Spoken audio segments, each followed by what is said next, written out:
सगळ्यांनी पाठिंबा दिला अशा आपल्या सगळ्या कामगारांना हात जोडून विनंती करा, त्यांना या ठिकाणी आपल्या भावी पिढीच्या भवितव्याचं या ठिकाणी आपण मार्गदर्शन करा, कार्यकर्ते बना असे हात जोडून तुम्हा सगळ्यांना विनंती करतो। त्याचं कारण असं आहे की जोपर्यंत आपण आपली संघशक्ती दाखवत नाही, एकजूट दाखवत नाही, तोपर्यंत या आयुक्ताला असं वाटेल की या ठिकाणी कामगारांचा पाठिंबा युनियनच्या लोकांना नाही, हे युनियनचे लोक या ठिकाणी लढतायत आणि आमच्यावर दबाव आणताय।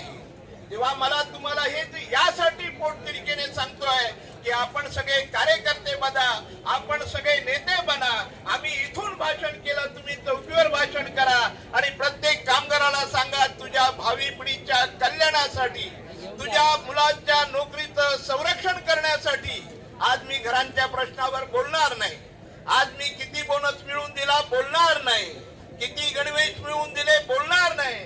ते जर तुम्ही राहिलातच नाही, मी पत्रकार मित्रांना माझ्या विनंती करतो, आम्ही संप करत नाही, जरा 4 ओळी चांगल्या लिहा आणि या मुंबईतल्या नागरिकांना विनंती करा की हे ज्या ठिकाणी आमच्या मुलाबाळांच्या नोकरीवरती आलेलं गडांतर आहे, या ठिकाणी वेट बिगारी येते आहे, ती रद्द करून आमच्या नोकऱ्या आम्हाला आणि आमचा हक्क महामानव डॉक्टर बाबासाहेब आंबेडकरांनी या घटनेमध्ये दिलेला आहे।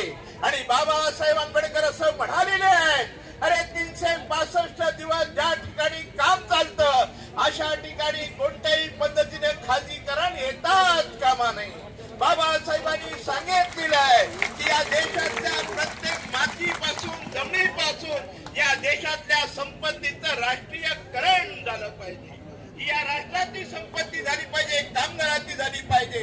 पण आज या ठिकाणी हे खाऊ ज्याचं प्रकरण आल्यानंतर आता अबकडच्या या आपल्या लोकांना, या श्रमिकांना या ठिकाणी वेठ बिगार आणण्याचं काम करतात।